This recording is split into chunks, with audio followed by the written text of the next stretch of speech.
ഭംഗി ലോകത്ത് വേറെ എവിടെയെങ്കിലും കിട്ടും. കാനന സവാരി നല്ല അടിപൊളി. Hello dears, welcome back to my YouTube channel.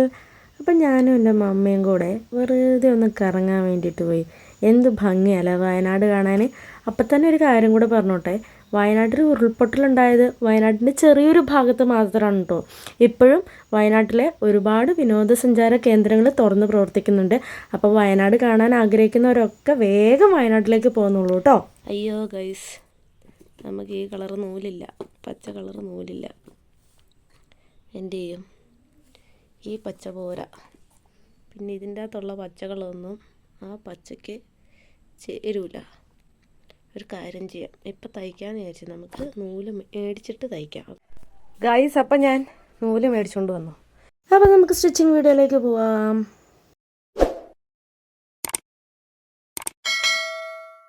ആദ്യം തന്നെ അൽക്കുലത്തെ പണികളൊക്കെ ഒന്ന് തീർത്ത് വെക്കാം കേട്ടോ. ഞാൻ കട്ട് ചെയ്ത് വെച്ചിരുന്ന ഫ്രില്ലിടാനുള്ള തുണി ഉണ്ടല്ലോ, അത് ഗാദറിംഗ് പ്രഷർ പൗഡർ യൂസ് ചെയ്തിട്ട് ഫ്രില്ല് ഉണ്ടാക്കി വെക്കുവാണ് കേട്ടോ ആദ്യം തന്നെ ചെയ്യുന്നത്. അപ്പോൾ ആ പരിപാടി ഞാൻ കഴിയുമല്ലോ. ഞാനിങ്ങനെ ചെറിയ ചെറിയ പണികളൊക്കെ ആദ്യം തീർത്ത് വെക്കും, എന്നിട്ടാണ് കേട്ടോ വലിയ പണിയിലേക്ക് കിടക്കുക. അപ്പോൾ അതാ ഞാൻ ആദ്യമായിട്ട് ഫ്രില്ലിടാനുള്ളതൊക്കെ ഒന്ന് ഫ്രില്ല് ചെയ്തിട്ട് വെച്ചിട്ടുണ്ടായിരുന്നു. പിന്നെ നമ്മൾ മാറ്റി വെച്ചിട്ടുണ്ടായിരുന്ന ഒരു തുണി ഉണ്ടല്ലോ, ക്രോസ് പീസ് വെക്കണമെങ്കിൽ വെക്കാം എന്ന് പറഞ്ഞിട്ട്, ആ തുണിയാണ് കേട്ടോ ഇത്. അപ്പം ഞാൻ അതൊരു വള്ളിയായിട്ട് തയ്ച്ചെടുത്തിട്ടുണ്ട്. ഇനി കൈയുടെ അരികു ഭാഗം ഒന്ന് തയ്ച്ചു കൊടുക്കുന്നുണ്ട് കേട്ടോ. 1/2 ഇഞ്ച് വീതിയിൽ ഒന്ന് മടക്കി അടിച്ചു കൊടുക്കുക കേട്ടോ രണ്ട് കൈയുടെ. ഇത് തേര് ഭാഗമായതുകൊണ്ട് അടിച്ചു കൊടുക്കണം നിർബന്ധമൊന്നുമില്ല, എന്നാലും വൃത്തിയായിട്ടിരിക്കുന്ന എപ്പോഴും അടിച്ചു കൊടുക്കുന്നതാണ് കേട്ടോ. ഇനി കഴുത്ത് തയ്ച്ച് മറിക്കാൻ വേണ്ടിയിട്ട് നമ്മൾ കട്ട് ചെയ്ത് വെച്ചിട്ടുണ്ടായിരുന്ന 4 പീസുകളാണ്. 2 പീസ് വീതം അതൊന്ന് ജോയിൻ ചെയ്ത് കൊടുത്തിട്ടുണ്ട്. ഇനി കഴുത്തൊന്ന് കട്ട് ചെയ്ത് കൊടുക്കാം കേട്ടോ. കഴുത്തിൻ്റെ വീതിയായിട്ട് ഞാനൊരു 2.25 ഇഞ്ച് എടുത്തിട്ടുണ്ട് കേട്ടോ വീതി ഭാഗത്ത്. ഇനി ബാക്ക് കഴുത്തിൻ്റെ ഇറക്കം ഒരു 4.5 ഇഞ്ച് എടുത്തിട്ടുണ്ട് കേട്ടോ. ബാക്ക് കഴുത്ത് 4.5 ഇഞ്ച് മതി. എന്നിട്ട് അതിനെ ഒന്ന് ബോക്സാക്കി വരയ്ക്കണം. ഞാൻ ഇവിടെ ബോക്സാക്കി വരച്ചിട്ടില്ല, ജസ്റ്റ് ഒന്ന് വളച്ചു കൊടുക്കുന്നുണ്ട് കേട്ടോ.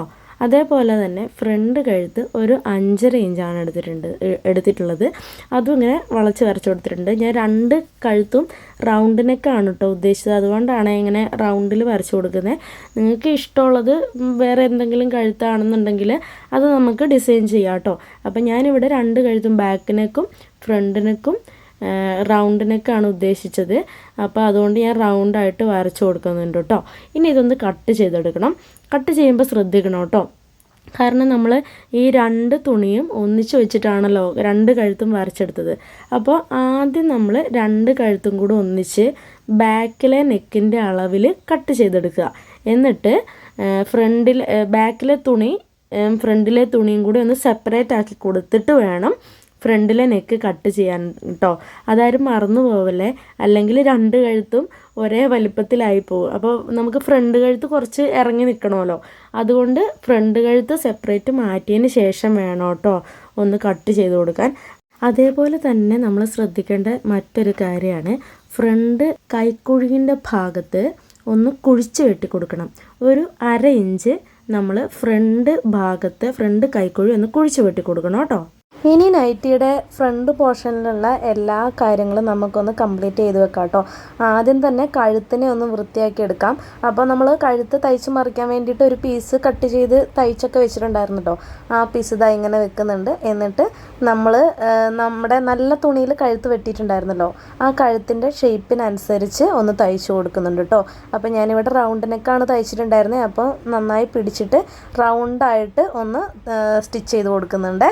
ഇനി നമ്മൾ സാധാരണ ചെയ്യുന്നത് പോലെ തന്നെ ആ ബാലൻസ് ഉള്ള തുണി ഒന്ന് കട്ട് ചെയ്ത് കൊടുക്കുക. എന്നിട്ട് ആ തയ്യൽ തുമ്പിലൊക്കെ ചെറിയ ചെറിയ കട്ടിങ്സ് ഇട്ട് കൊടുക്കുക. എന്നിട്ട് ആ ചെറിയ തുണി ഒന്ന് മറിച്ചിട്ടിട്ട് അതിൻ്റെ മുകളിലൂടെ പതിച്ചൊന്ന് അടിച്ചു കൊടുക്കുക കേട്ടോ. ഇങ്ങനെ ചെയ്യുമ്പോൾ നമുക്ക് കഴുത്ത് കുറച്ചുകൂടി വൃത്തിയായിട്ട് കിട്ടുവേ, അതുകൊണ്ടാണ് ഇങ്ങനെ പതിച്ചടിച്ചു കൊടുക്കുന്നത് കേട്ടോ. നമ്മൾ കഴുത്ത് തയ്ച്ച് മറിക്കാൻ യൂസ് ചെയ്ത ആ തുണി ഉണ്ടല്ലോ, അതിൻ്റെ അറ്റം ഇനി ഒന്ന് തയ്ച്ചു കൊടുക്കണേ, വൃത്തിയായിട്ടിരിക്കാൻ വേണ്ടിയിട്ടാണ് കേട്ടോ. നമ്മൾ ലൈനിങ് ഒക്കെ വെച്ച് അടിക്കുന്ന തുണിയാണെന്നുണ്ടെങ്കിൽ അത് നമുക്ക് ലൈനിങ്ങിലേക്ക് ചേർത്ത് വെച്ചിട്ട് മടക്കി അടിച്ചാൽ മതി. ഇപ്പം ലൈനിങ് ഇല്ലല്ലോ, അതുകൊണ്ട് നമ്മൾ അത് വെറുതെ ഒന്ന് മടക്കിയിട്ട് അടിച്ചു കൊടുക്കുക കേട്ടോ. എന്നിട്ട് നമുക്ക് അവസാനം അത് ഒരുപാട് ഒരുപാട് തുണികൾ ബാലൻസ് ആയിട്ട് നിൽക്കുന്നുണ്ടെങ്കിൽ ഹമ്മിങ് ഒക്കെ ചെയ്ത് കൊടുത്തിട്ടുണ്ടെങ്കിൽ അതവിടെ നിന്നോളും, വൃത്തിയായിട്ടിരുന്നോളൂ കേട്ടോ.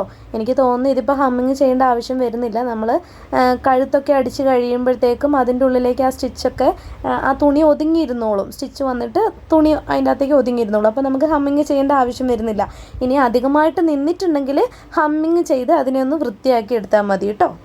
ഇനി നമ്മുടെ കഴുത്തിനൊക്കെ ഒന്ന് ഡെക്കറേറ്റ് ചെയ്ത് കൊടുക്കാൻ പോവുകയാണേ. അപ്പോൾ നമ്മൾ നേരത്തെ തയ്ച്ച് വെച്ചിട്ടുണ്ടായിരുന്ന ഫ്രില്ലിട്ട തുണി ഉണ്ടല്ലോ, അത് വെച്ചിട്ട് ഈ റൗണ്ട് നെക്കിൻ്റെ ചുറ്റും ഒന്ന് വെച്ച് കൊടുക്കുക കേട്ടോ. നേരത്തെ ഐഡിയ ഉണ്ടായിട്ട് ചെയ്തതൊന്നുമല്ല, തയ്ച്ച് വന്നപ്പം ഓരോന്ന് തോന്നി, അതങ്ങനെ അങ്ങ് ചെയ്തു എന്നേ ഉള്ളൂ കേട്ടോ. അപ്പോഴാണല്ലോ നമുക്ക് പഠിക്കാൻ പറ്റുക ഓരോ കാര്യങ്ങളും. ഞാനിങ്ങനെ ഓരോന്ന് ചെയ്ത് നോക്കി തന്നെയാണ് കേട്ടോ ഇത്രയും നാളും പഠിച്ചിട്ടുള്ളത്. അപ്പോൾ അതാ നമ്മുടെ ഫ്രില്ല് കഴുത്തിൻ്റെ ചുറ്റും വെച്ച് കഴിഞ്ഞിട്ടുണ്ട്. എന്നാലും ഫ്രില്ല് ഒരുപാട് ബാക്കി ഉണ്ടായിരുന്നു കേട്ടോ. ഫ്രില്ല് തയ്ച്ച് കഴിഞ്ഞപ്പോഴാണ് ശ്രദ്ധിച്ചത് തയ്യൽ തുമ്പ് പുറത്തേക്ക് തന്നെ കാണുന്നുണ്ട് എന്ന്. അപ്പോൾ പിന്നെ എന്ത് ചെയ്യും എന്നിരുന്ന് ആലോചിച്ച് കഴിഞ്ഞപ്പോഴാണ് നമ്മൾ ആ ക്രോസ് പീസ് വെച്ചിട്ടൊരു വള്ളി ഉണ്ടാക്കിയെടുത്തില്ലേ. സത്യത്തിൽ അത് ടാസൽ എന്തെങ്കിലും വെച്ച് കൊടുക്കാമെന്ന് ഉള്ള ചിന്തയിലാണ് അങ്ങനെ ഒരു വള്ളി തയ്ച്ചത്. പക്ഷേ അന്നേരമാണ് പിന്നെ ഈ ഒരു ബുദ്ധി തെളിഞ്ഞത്.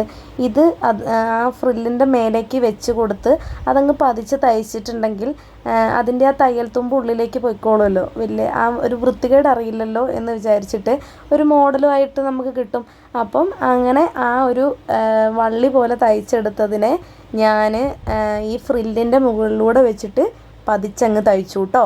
അതിനിടയ്ക്ക് ഞാൻ എൻ്റെ കയ്യിലുണ്ടായിരുന്ന ഒരു ലേസും കൂടെ വെച്ച് അതിനെ കുറച്ചുകൂടെ ഭംഗിയാക്കിയിട്ടുണ്ട്. പിന്നെ ബാലൻസ് ഉണ്ടായിരുന്ന ആ ഫ്രില്ലിട്ട തുണി ഉണ്ടല്ലോ, അതിനെ ഒരു ലെയറും കൂടി ആക്കിയിട്ട് തൊട്ട് താഴേക്ക്, അതായത് ബസ്റ്റിൻ്റെ ഭാഗം കവർ ചെയ്ത് നിൽക്കുന്നത് പോലെ ഒരു ലെയറും കൂടി ആക്കിയിട്ട് ഞാനിങ്ങനെ അതിനെ വൃത്തിയാക്കി കൊടുത്തിട്ടുണ്ട് കേട്ടോ.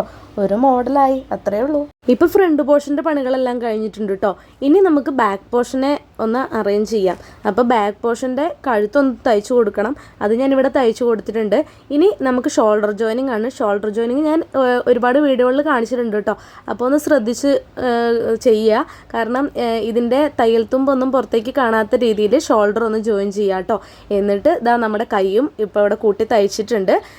ഇനി ഒന്ന് ഷേപ്പാക്കി കൊടുക്കുക കേട്ടോ.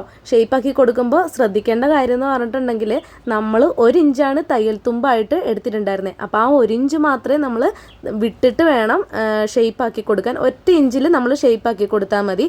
1.5 ഇഞ്ച് ലൂസ് നമുക്ക് വേണം. ഓക്കെ, അങ്ങനെ ഷേപ്പാക്കി കൊടുത്തു. ഇനി ഇതിൻ്റെ അടിഭാഗത്തും കൂടി ചെറിയൊരു പരിപാടി ഉണ്ട് കേട്ടോ. അതിന് വേണ്ടിയിട്ട് ഞാൻ ഷേപ്പാക്കി കഴിഞ്ഞിട്ട് ഒന്ന് നിവർത്തിയിട്ടിട്ടുണ്ട് കേട്ടോ. നിവർത്തിയിട്ടിട്ട് ഇനി എത്ര ആണോ നീളം വേണ്ടത് അതൊന്ന് മാർക്ക് ചെയ്യുന്നുണ്ട്. അപ്പം മമ്മിയുടെ ഹൈറ്റ് എന്ന് പറഞ്ഞിട്ടുണ്ടെങ്കിൽ 52 മതി. ആ 52 വരെ ഞാനൊന്ന് മാർക്ക് ചെയ്തിട്ടുണ്ട്. ബാക്കിയുള്ളത് മടക്കി അടിക്കാം. ഇനി ഇൻ കേസ് അലക്കി കഴിഞ്ഞിട്ട് അത് വല്ല ചുരുങ്ങിയിട്ടുണ്ടെങ്കിൽ നമുക്കൊന്ന് അഴിച്ചിട്ടാൽ മതിയല്ലോ. അപ്പോൾ 52 വരെ ഞാനൊന്ന് മാർക്ക് ചെയ്യുന്നുണ്ട്. എന്നിട്ട് നമ്മൾ അടിഭാഗത്ത് വെക്കാൻ വേണ്ടിയിട്ട് ഒരു തുണി മാറ്റി വെച്ചിട്ടുണ്ടായിരുന്നല്ലോ, ആ തുണീനെ ഇതാ ഇങ്ങനെ ഒന്ന് വെച്ചിട്ട് പിൻ ചെയ്ത് കൊടുക്കുന്നുണ്ട് കേട്ടോ. എന്നിട്ട് ബാക്കിയുള്ള തുണി നമുക്ക് മടക്കി അടിച്ചു കൊടുക്കാം. അപ്പം നമ്മുടെ നൈറ്റി ഇവിടെ കംപ്ലീറ്റ് ആയിട്ടുണ്ട് കേട്ടോ. മമ്മിക്ക് കൊടുത്തു നോക്കാവേ. Happy birthday to you. ഒന്ന് ഇട്ട് നോക്കോ? കൊള്ളാമോ? ഇഷ്ടപ്പെട്ടോ? ഇഷ്ടമായോ? ഇഷ്ടപ്പെട്ടു. അപ്പോൾ അതാ ഞങ്ങൾ പുതിയ നൈറ്റി ഒക്കെ ഇട്ട് ബർത്ത്ഡേ കേക്കൊക്കെ മുറിച്ച് ചെറുതായിട്ടൊക്കെ ഒന്ന് ബർത്ത്ഡേ ആഘോഷിച്ചു കേട്ടോ. Happy birthday, happy birthday to you. അപ്പോൾ ഗൈസ്, ഇതാർക്കെങ്കിലും ഈ നൈറ്റി ഇഷ്ടപ്പെട്ടിട്ടുണ്ടെങ്കിൽ ട്രൈ ചെയ്ത് നോക്കിക്കോട്ടോ. Bye bye. അടുത്ത വീഡിയോ ആയിട്ട് കാണുന്നവരെ ബൈ. ഇപ്പോൾ ചാനൽ ആദ്യമായിട്ടാണ് കാണുന്നതെങ്കിൽ സബ്സ്ക്രൈബ് ചെയ്യണം, ലൈക്ക് ചെയ്യണം, ഷെയർ ചെയ്യണം, എല്ലാം ചെയ്യണം. Bye bye.